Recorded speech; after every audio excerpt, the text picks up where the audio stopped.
প্রত্যেকটা ছেলে বউয়ের মধ্যে নিজের মাকেই খোঁজে, সেটা জানো? হেসে ফেলল সুরঞ্জনা। মাকে খোঁজে? পেলে আমার মধ্যে তোমার মাকে? রাহুল এমনভাবে মাথা নাড়ালো যার অর্থ হ্যাঁ না দুটোই হয়। সুরঞ্জনা তবুও তাকিয়ে আছে দেখে মাথা নেড়ে বলল, কি জানি, বুঝতে পারি না।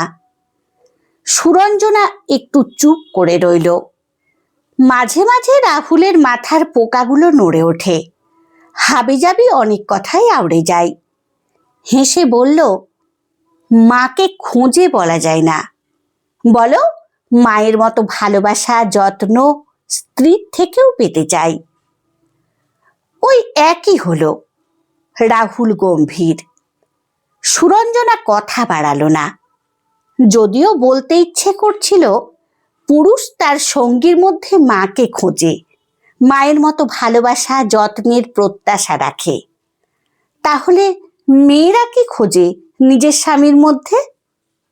একটু যত্ন, একটু সম্মান, একটু আগলে রাখা, এই তো।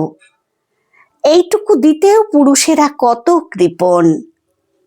মাসখানেক আগে রাহুলের বাবা চলে গেছেন একেবারে বিনা নোটিশে। দিব্যি সুস্থ সবল মানুষ ঘুমের মধ্যে চলে গেলেন না ফেরার দেশে। শ্বশুরমশাই চলে যাওয়ার পর থেকে শাশুড়ি মাকে নিয়ে শুরু হয়েছে টানাটানি। গ্রামের বাড়িতে মাকে একা রাখতে চায় না রাহুল, নিজের কাছে নিয়ে আসতে চায়। বিয়ের পর থেকেই সুরঞ্জনা বুঝতে পেরেছিল রাহুল অতিরিক্ত মা ঘেঁষা। বড় দুই ভাই সেরকম নন।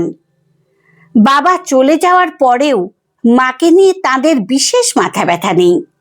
একবার শুধু মাকে জিজ্ঞেস করে দায় সেরেছেন, জানতে চেয়েছেন বাড়িতে একা থাকতে মায়ের অসুবিধে নেই তো। তিনি অসুবিধে নেই জানাতে দুজনেই হাঁপ ছেড়েছেন। কিন্তু রাহুল তো অন্য ধাতুতে গড়া।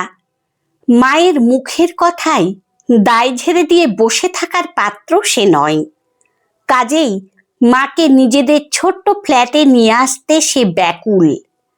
সুরঞ্জনা অনেক বোঝানোর চেষ্টা করেছে, একে তো জায়গা কম, তাকে রাখবে কোথায়? বুবানকে নিয়ে 1.5খানা বেডরুমের ফ্ল্যাটে নিজেরাই কোনো মতে মাথা গুঁজে আছি। শাশুড়ি কি পারবেন এত অল্প জায়গায় নিজেকে মানিয়ে নিতে? এছাড়াও আরও সমস্যা আছে। কাজ বেড়ে যাবে প্রচুর, খরচও বাড়বে। শাশুড়ি অসুস্থ, খাওয়া দাওয়ার অনেক বাছবিচার। কি করে সুরঞ্জনা সবকিছু সামলাবে? নিজের স্কুল, সংসার, 8 বছরের ছেলেকে সামলাতেই হিমশিম অবস্থা। তার উপর একজন বয়স্কা অসুস্থ মানুষের বোঝা। রাহুলকে বোঝাতে চেষ্টা করেছিল অনেক, কিন্তু রাহুল বুঝতেই তো চাইছে না। আসলে সুরঞ্জনার কষ্টের দিকটা সে ভেবেই দেখছে না।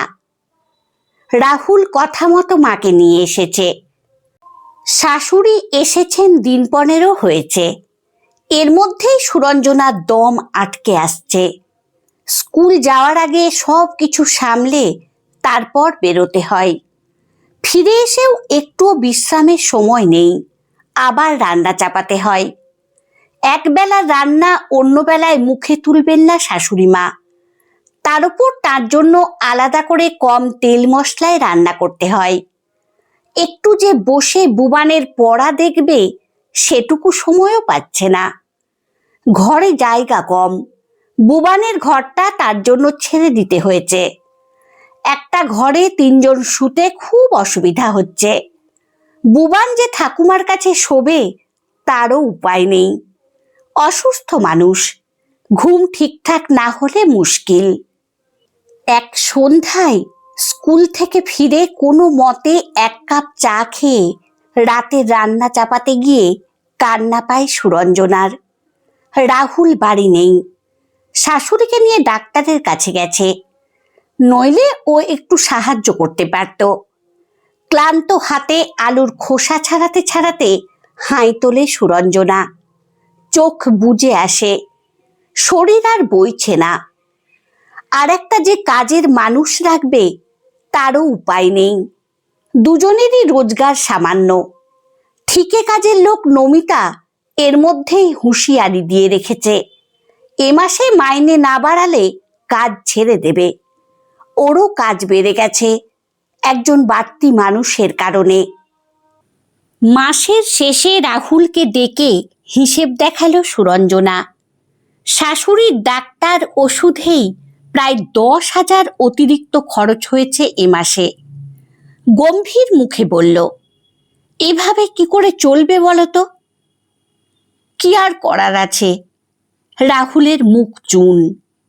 দাদাদের বলো, ওরাও তো দুজনেই অনেক রোজগার করেন, বলো কিছু টাকা মায়ের জন্য পাঠাতে। দেখছি। রাহুলকে চিন্তিত দেখায়। দুদিন পরে গম্ভীর মুখে সে জানালো, দাদারা কেউ টাকা দিতে রাজি নন।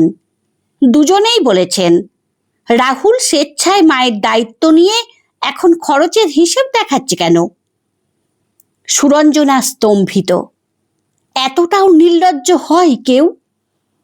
অগত্যা সে নিজে কয়েকদিন পর বড় ভাসুরকে ফোন করল। তিনি সব শুনে নির্বিকার, জানালেন টাকা দিতে পারবেন না। সুরঞ্জনা রাগ চেপে বলল, তাহলে কি করে চলবে? মায়ের থেকে নাও, বাবার জমানো টাকা নিশ্চয়ই আছে। নইলে বাড়িটা বিক্রি করে দিতে বলো মাকে, বাড়িটা খালি ফেলে রেখে তো লাভ নেই। রাগ হলেও কিছু বলল না সুরঞ্জনা। আশ্চর্য মানুষ এরা, সব জেনেও এভাবে কথা বলেন। শ্বশুরের আবার জমানো টাকা। রাহুলের মুখে শুনেছে বাড়িটা করতে গিয়ে বাবার সব সঞ্চয়ই হয়তো গেছে। যা আছে তা খুবই সামান্য। তার শখ ছিল শেষ জীবনটা গ্রামে নিজেদের বাড়িতে হাত পা ছড়িয়ে থাকবেন। সে কারণেই ওই গ্রামে জমি কিনে বাড়িটা করেছিলেন। নিরুপায় সুরঞ্জনা শাশুড়ির সাথেই কথা বলতে গেল। বাড়ি বিক্রির কথা শুনে তিনি বেঁকে বসেছেন। এই বাড়ি কিছুতেই বিক্রি করবেন না। শ্বশুরের কত শখের বাড়ি, সারা বাড়িতে তার স্মৃতি ছড়ানো, ওটা বিক্রি করতে পারবেন না। সুরঞ্জনা বোঝাতে চেয়েছিল, খালি বাড়ি ফেলে রেখে তো লাভ নেই। 3 ভাইয়ের কেউই ওই বাড়িতে থাকতে যাবে না, তার চেয়ে বিক্রি করে দিয়ে টাকাটা ব্যাংকে রাখলেও লাভ। না মা, ওই বাড়ি আমি বিক্রি করতে পারবো না। শাশুড়ির চোখ ভিজে এসেছিল। সুরঞ্জনা আর কিছু বলতে পারেনি, কিন্তু রাহুল সব শুনে রেগে গেল। বিচ্ছিরি রকম চেঁচামেচি করল। মাকে নাকি বাড়ি বিক্রির কথা বলে মস্ত অন্যায় করা হয়েছে। সুরঞ্জনাও চুপ থাকবে কেন? পরিষ্কার জানিয়ে দিল, শাশুড়ির জন্য কোনো কিছু আর করতে পারবে না। রাহুল তাকে দরকার পড়লে বাড়িতে রেখে আসুক। শুনে রাহুল গুম হয়ে গেল। পরিণতি কি হতে চলেছে সুরঞ্জনা আঁচও করতে পারেনি। পরদিন সকালে উঠে সে দেখল রাহুল মায়ের জন্য রান্না করছে। রান্না করে সবকিছু গুছিয়ে রেখে নিজে না খেয়ে অফিসে বেরিয়ে গেল।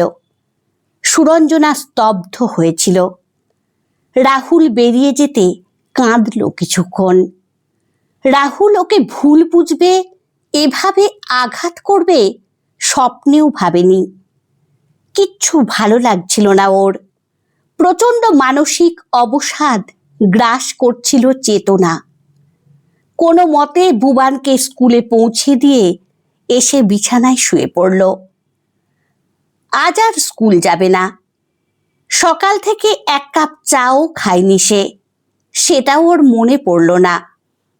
সন্ধ্যায় রাহুল অফিস থেকে ফিরতে তড়িঘড়ি 2 কাপ চা বানিয়ে নিয়ে গেল সুরঞ্জনা। রাহুল মায়ের সাথে কথা বলছিল।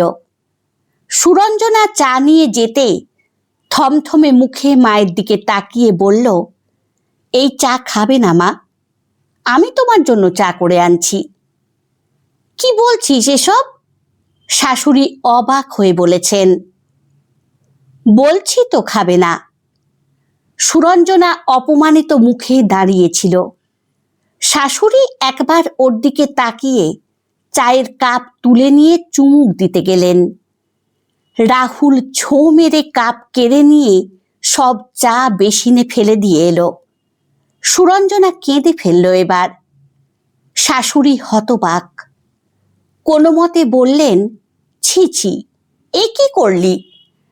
তোদের মধ্যে কি হয়েছে আমি জানি না, শুধু বলবো এত রাগ দেখানো কিন্তু ভালো নয়। জানিস মেয়েটা সারা দিন না খেয়ে আছে। না খেয়ে আছে তো আমি কি করব? তুমি জানো ও কি বলেছে? রাহুল চিৎকার করল। আমিই বলছি মা। সুরঞ্জনা শাশুড়ির দিকে ফিরল। আমি বলেছিলাম তোমার জন্য আর কিছু করতে পারবো না। সে তো রাগের মাথায় বলেছিলাম।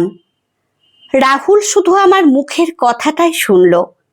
কত কষ্ট থেকে এ কথা বলেছি বুঝলো না।